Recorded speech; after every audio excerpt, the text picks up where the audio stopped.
Good day, everyone. The topic we'll be dealing with now is about specialized management practices. And under this topic, we will talk about windbreaks. Uh, this picture here showing windbreaks and pruning. Okay, this center picture showing hand with pruning shear and cutting a branch. And thirdly, about provision of shade in some plants which needs shading in particularly in the early stage of growth and other treatments categorized under specialized management practices. So windbreak technology first. Windbreaks are barriers used to reduce and redirect the wind. So supposing the direction of the wind is toward from the right side of the field going to the left side, so it could be redirected using these windbreaks. Okay, windbreaks actually is a broader term. Okay, if the windbreaks are made up of living plants, it is referred to as shelter belt. And there are factors affecting effectiveness of windbreaks, and this includes the height of the windbreaks, density, the number of rows, species composition, orientation, and continuity of windbreaks. So these are pictures showing the windbreak technology. So above is a picture showing metal post with nets connecting or covering the post, and below is concreted windbreaks with plants beside or under at the base of the concrete windbreaks. Okay. On top, okay, these pictures on top shows windbreaks at the side, at both sides of corn plants. The corn plants are at the center, and at the left and the right side are tall trees which protects the corn from strong winds. And the picture below, we can also see that the side of these shorter plants, probably these are strawberries. It's not so clear, but then what is shown here is or are these trees which serves as windbreaks, thus protecting the plants in the field. Okay, windbreak height as a factor determining the effectiveness of the windbreaks. So the height of the windbreak is the most important factor determining the downwind area protected by a windbreak. So downwind refer to the direction of the wind. And this value varies from windbreak to windbreak and increases as the windbreak matures. So actually, in this case here, the windbreak are plants or particularly trees. In multiple row windbreaks, the height of the tallest tree uh, or row determines the value of the age or the height. Okay, in terms of the windbreak density, this refers to the solid portion of the barrier to the total area of the barrier, and that wind flows through the open portions of a windbreak. Thus, the more solid a windbreak is, the less wind passes through. So, if there are big openings, or meaning the branches or the leaves are not so dense, no, they are spaced farther from each other, so more winds will be passing through it. The orientation of the windbreaks. So windbreaks are most effective when oriented at right angles to prevailing winds. The purpose and design of each windbreak is unique. Thus, the orientation of individual windbreaks depends on the design objective. So these are windbreak design. Okay, we have here on top the correct design of a windbreak where slow growing or slower growing and shorter plants species are planted in the outer rows. So look at here.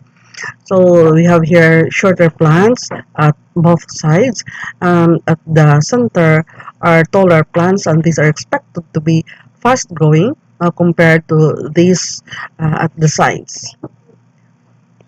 And the picture below shows an incorrect design of windbreaks because slower growing and shorter plant species are positioned now in between or alternate with the taller ones. So look at here. So this is a shorter windbreak. Then here taller, and then shorter, taller, shorter, and taller. So this is a wrong design of a windbreak.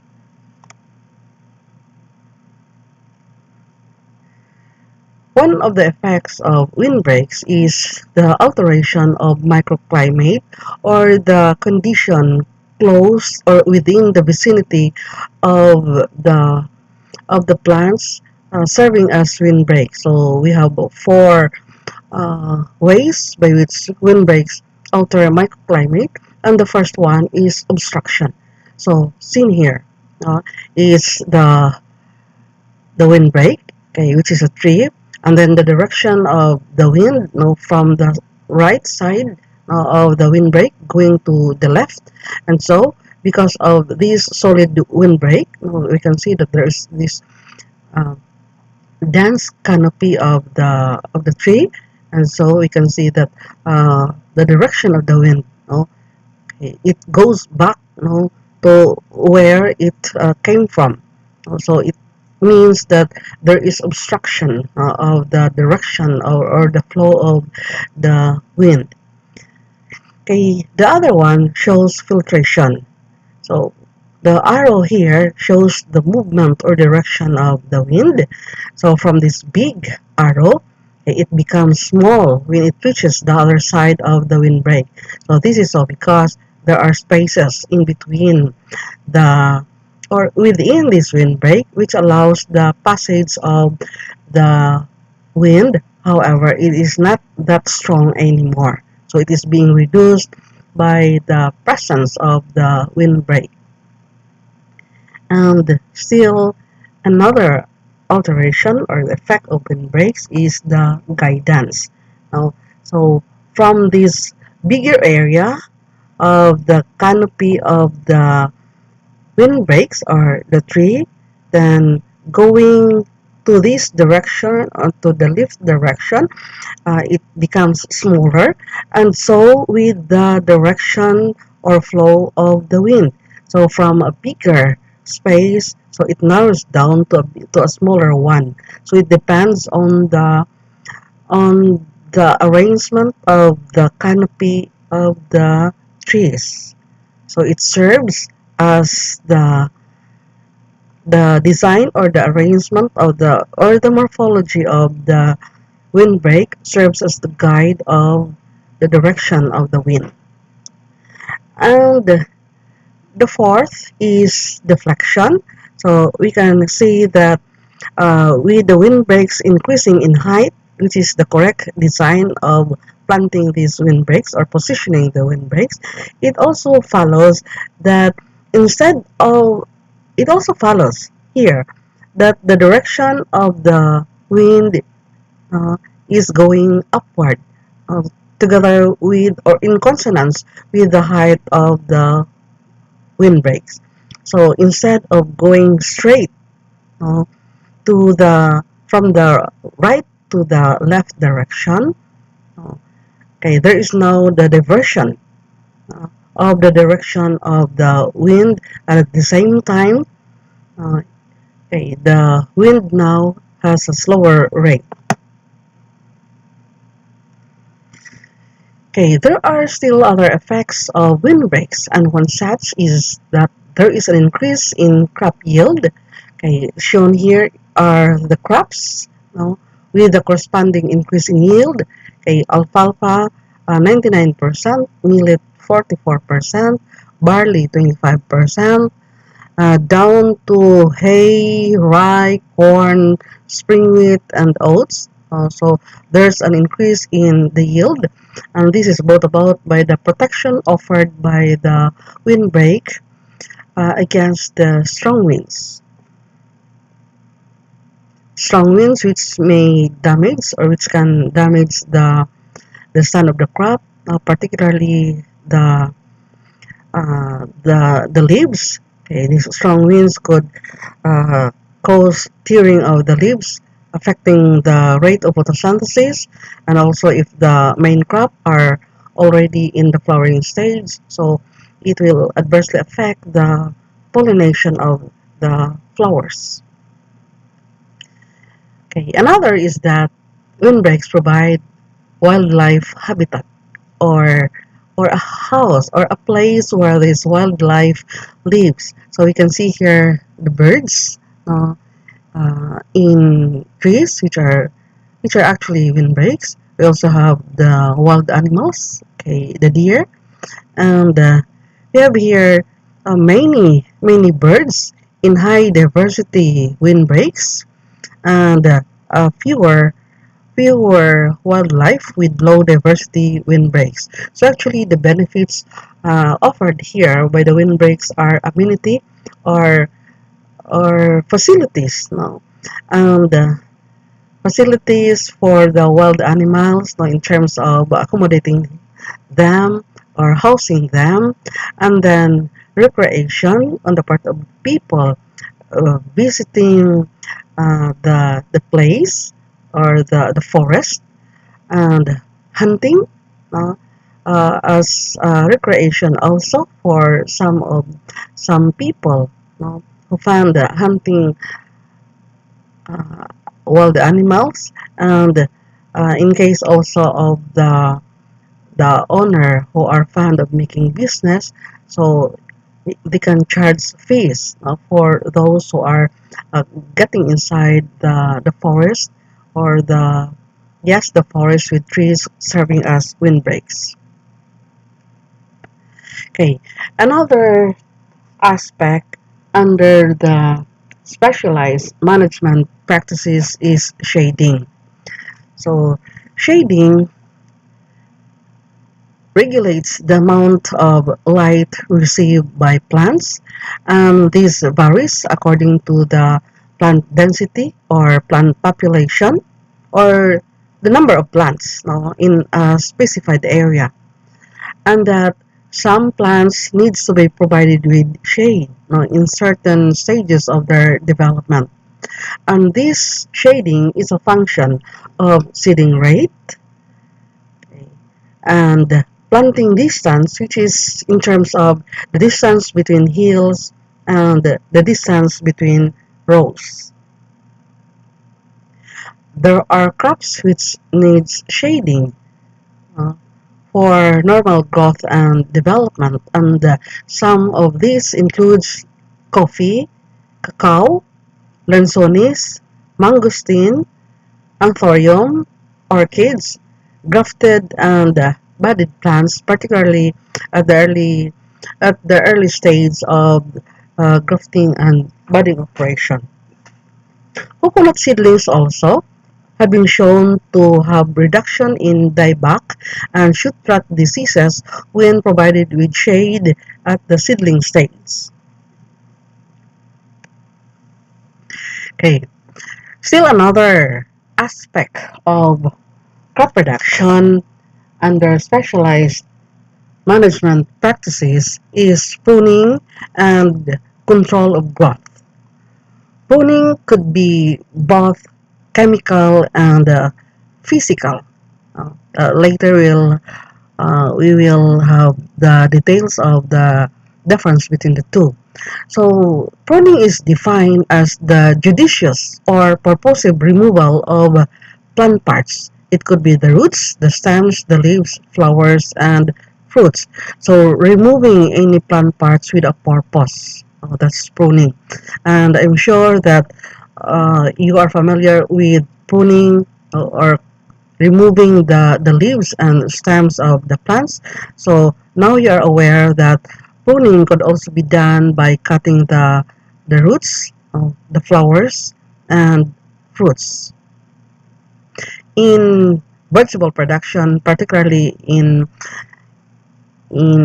watermelon production, okay, we practice pruning or removing some of the flowers because if all the flowers now are allowed to develop into fruits, now there are many flowers that watermelon will produce. So if they are all allowed to develop, there will be many fruits, of course, but these fruits are very small. No? Because there are many that are consuming the product of photosynthesis. And so what happens? Okay, there are many small fruits, but then they are not marketable. So, consumers will prefer to buy the bigger ones. And so, in practice, we only have one or two female flowers of watermelon that are allowed to develop into fruits. There are three main objectives of pruning, and these are to control size. So whether you want a big plant or a small plant, you can do that. To control form, or whatever form you want. No?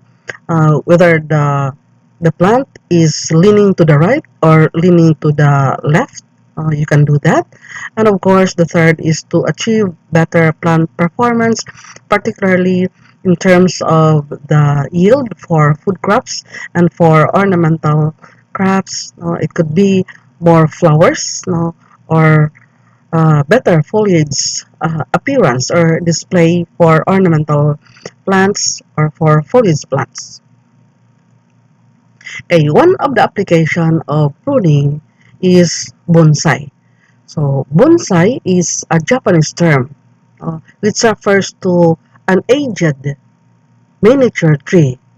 So this is a tree or a shrub that has been dwarfed uh, as by pruning the roots and pinching, okay, removal of the shoot apex, that's pinching, and it encourages the development of more lateral branches, and this is usually grown in a pot or other container and drained to produce a desired shape or effect. So desired what the what the grower uh, uh, wants to achieve. So here are some examples of form of a bonsai. So there are many fruits here. Here there are many flowers, and in the third picture, okay, there are many trees now appearing, or the scene is just like a forest. So there are many forms of bonsai. So we have here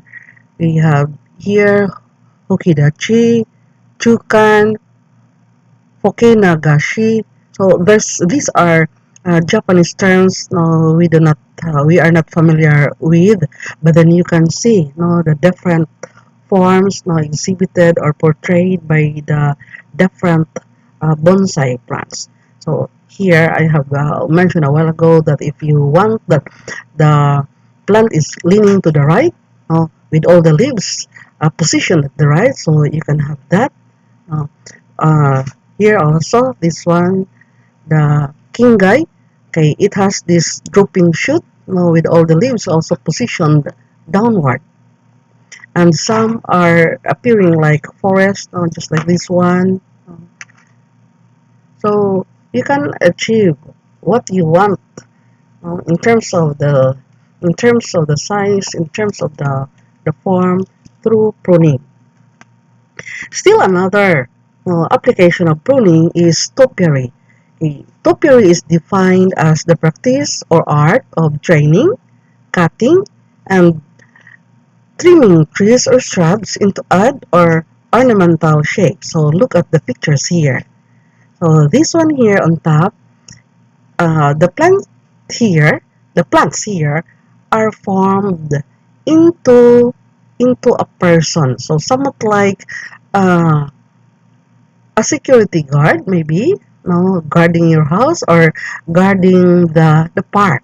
So this can be achieved through pruning, no, with all these practices, no, training, cutting, trimming, and you can also have these animals, no, in the park. No, plants, no, form into elephant. No? And still another, we have these plants which looks like or have this ladder-like, no, appearance. So again, this can be achieved through pruning. So these are artistic uh, activities, no, forming into beautiful creations. And what are then the effects of pruning? Okay, first one is that it reduces stored carbohydrates and leaf area available for carbohydrate production. Of course, this is true. Reduction in stored carbohydrates because usually the leaves, no, when we prune the branches, it is usually together with the leaves, which are the site of photosynthesis. So it follows that there will be reduction of carbohydrates. And secondly, pruning will rather temporarily arrest apical dominance. Apical dominance is defined as the phenomenon where apical bud inhibits the growth of the lateral buds. So there is a temporary arrest of apical dominance, uh, especially if the apical bud or the shoot apex is being removed. So in this case where the apex is being removed, okay, there will be more growth of the lateral buds, and so the plants here will become shrubby in appearance and it cannot grow tall. Okay, the third effect is that excessive top pruning stimulates vegetative growth and suppresses flowering, but root pruning increases flowering. So this is a clear effect of pruning because we prune out the matured branches or the matured parts of the plants, and so what is expected is that the shoots that will be formed later are still very young, are still vegetative, and it will take time for them to bear flowers. So that's why you say that it suppresses flowering. But take note also that root pruning increases flowering. This is because uh, gibberellin, one of the plant growth regulator, uh, one of the plant growth regulator synthesized by the plants, particularly in the roots, which has an effect on inhibiting flowering on woody perennials. Uh, if the roots are removed, and so the site of gibberellin production is also removed, and so nothing will inhibit flowering. So therefore, root pruning will increase flowering. Okay, advantages of pruning. Pruning is a way of rejuvenating old trees. Rejuvenating meaning to become young again. Old trees are being pruned, and after pruning these old trees, new shoots, young shoots will arise. So this is a way of making the old trees young again. Okay, another advantage is that it minimizes the bad effects of overcrowding, thus reducing competition for light. Bad effects of overcrowding because with many lateral shoots or branches together with many leaves, this has an adverse effect on the growth of the plants because this will inhibit this condition now will inhibit the penetration or interception of light by the leaves, and so the rate of photosynthesis will also slow down. And thirdly, pruning is a means of discarding unproductive plant parts. So those damaged plant parts, broken plant parts, or branches or diseased plant parts must be pruned out or discarded because they have no use. Uh, if the some parts of the plants are being infected with disease, if you will not prune that, okay, that disease will spread out through the different parts of the plants and later the plants will die. Okay, on the types of pruning cuts, there are two types of pruning cuts, and the first one is heading back. This is defined or this is done by removing the terminal portion of the shoot but retaining the basal portion. And one type of pruning under this or one activity under this is by pinching the removal of the shoot apex, which increases branching and later branching in flowering and foliage plants. And this picture here is a picture before doing the heading back. And this black, solid black line here, okay, represents the portion where the cut is being made. So the terminal portion here is being cut, okay, removing the portion, okay, below this solid black line, uh, retained. Now these are retained, and after pruning, this is how the plants look like, uh, with all those terminal shoots or terminal portion of the shoots being removed. So we can see here that there is now a good circulation of air and also penetration of light after removal of the terminal portion. Okay, the other type of brooding cut is thinning out, which is done by removing the entire shoots. And actually, thinning out is an extension of heading back. Okay, look at in the picture on top. Okay, in heading back, the cut is only at this portion here. But in the thinning out, there is an extension of the cutting at the base of the shoot. So after this doing or removing the entire shoots, okay, which appears crowded. So this is how the tree or the plant looks like. Again, just like the pruned trees or plants using the heading back, there appears now uh, a plant with lesser leaves, which allows and branches, which allows penetration of light as well as the movement here of the air is already good. Okay. In the case of chemical pruning, no, this is said to be more faster than physical pruning. Chemical pruning is done with the use of chemicals, particularly these plant growth regulators, whereas this physical pruning, this is done by using the pruning saw or pruning shear in removing the plant parts we want to be removed from the plant for the reasons that maybe it's overcrowded, there are unproductive branches or unproductive plant parts because they are infected with disease.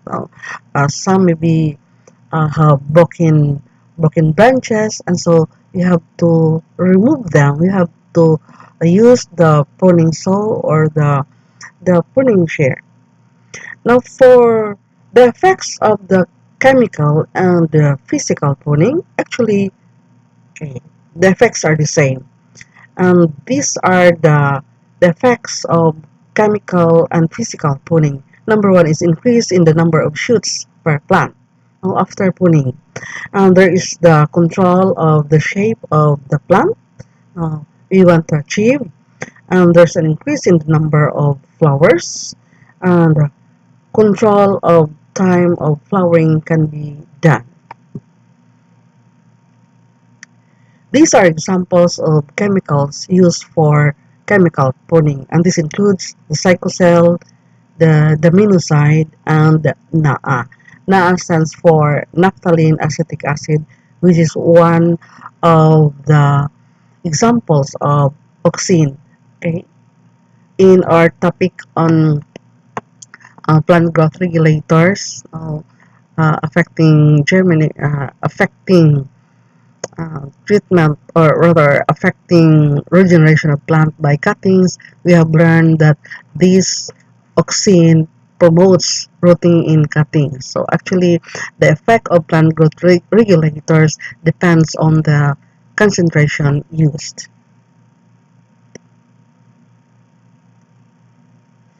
And this ends up the topic on specialized management system.